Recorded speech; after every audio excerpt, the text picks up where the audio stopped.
Hello everyone, my name is Cesar Camacho and welcome to the first edition of On the Pitch, a section where we are going to be interviewing student athletes and the coaching staff from St. Thomas University. For this first edition, we have David Itoafa, the women's soccer coach. David, how are you? I'm good. Thank you for asking, and really a privilege to be here and be the first guest on your show. Could you please, first of all, introduce yourself? If I ask you who is David Itoafa, what would you say? Sure. Yeah. No. It's a good question. For me, I'm definitely someone that I grew up here in Fredericton, New Brunswick. Family's been very passionate about soccer since a very young age. Like when I was just started growing up, my dad already had the soccer ball for me ready to go. And being from Romania originally, our family is a very big soccer culture there. So I would say if it's more about me.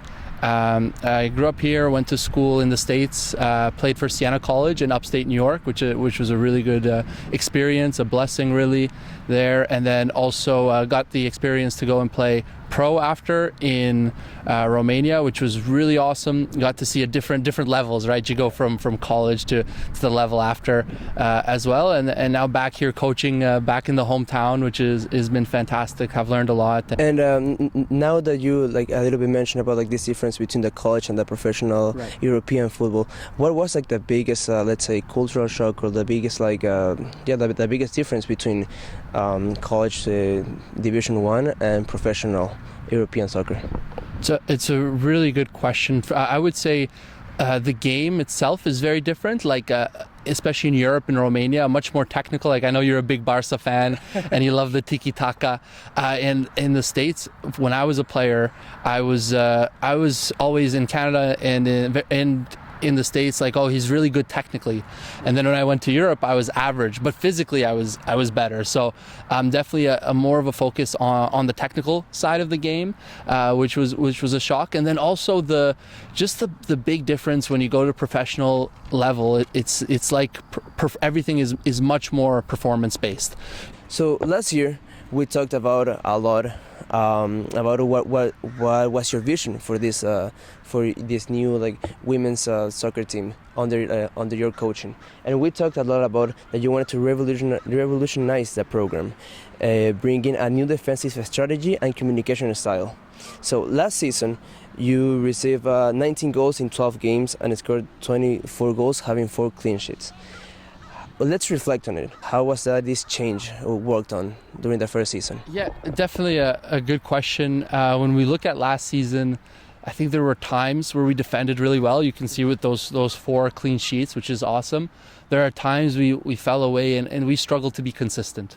So I would say on the defensive side, it was definitely something I think we need to definitely get back to that as a team, especially for this season. We definitely conceded a lot of goals, but looking specifically at last season, that would be something that we tried a lot on the coaching side and things, and just got to keep improving our way of how we approach defending as a club. In terms of the revolutionizing the program, it was very, very awesome in the first year, just starting to understand what is it to be a coach for St. Thomas and the Tommies and all the different things around it. So far for you, what does it mean to be a Tommies coach?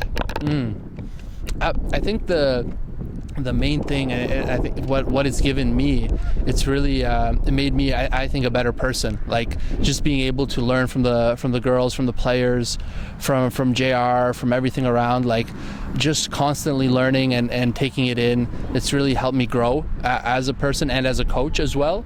It's definitely a family. That's what the word that comes to mind when it means to coach for Stu. Talking more about this season, we are 4 games in. The women's soccer team is now in 5 games out of 12, and it's sitting 5th with 3 points away from the first place. Right. So what are your sensations on this year's? It's been an interesting season for us. The preseason, amazing, played 7 games, tough competition. The girls the women are ready to battle. You can see the competitiveness, the fight, the grit the group has this year is on another level, which is fantastic. I would say, based on the results and what we're seeing, when we play our best, we can beat anyone.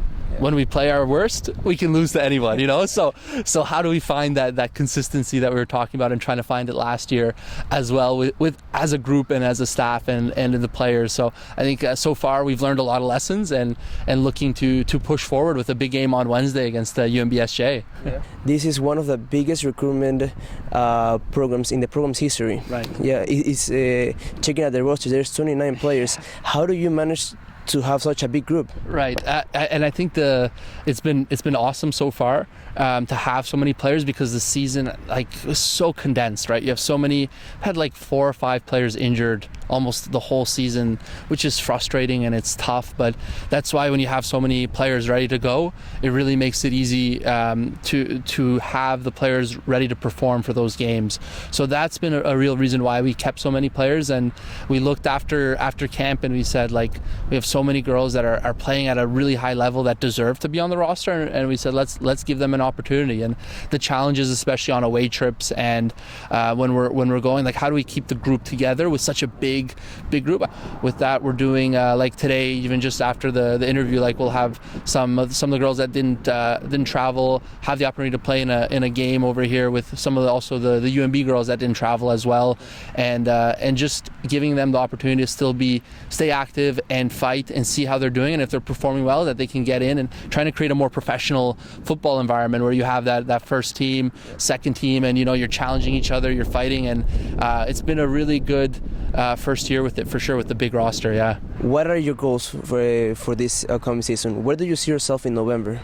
Yeah, for us, it's definitely to improve on, every year, how can we improve? So finishing 4th last year, can we get better? Can we improve it and put ourselves in a better place for playoffs as well, playing against we're looking, obviously you want to finish first, but one of those top 3 spots would be fantastic to show, look, we put in all the work in off season and in preseason, and now we've gotten to a place as well in the ranking. And then we're looking also not just at the performance, but as a team, are we still together? Are we enjoying our football, our soccer? Is it still fun? That's where we as a staff struggled last year, and hoping that can we make that feeling, that excitement stay in all the way through to November as well, when it starts to get colder too, Yeah. So thank you very much for everyone who has joined us today. Thank you very much to Fernanda Sanchez, and thank you very much to you, David, for accepting this invitation and being our first guest. Thank you very much.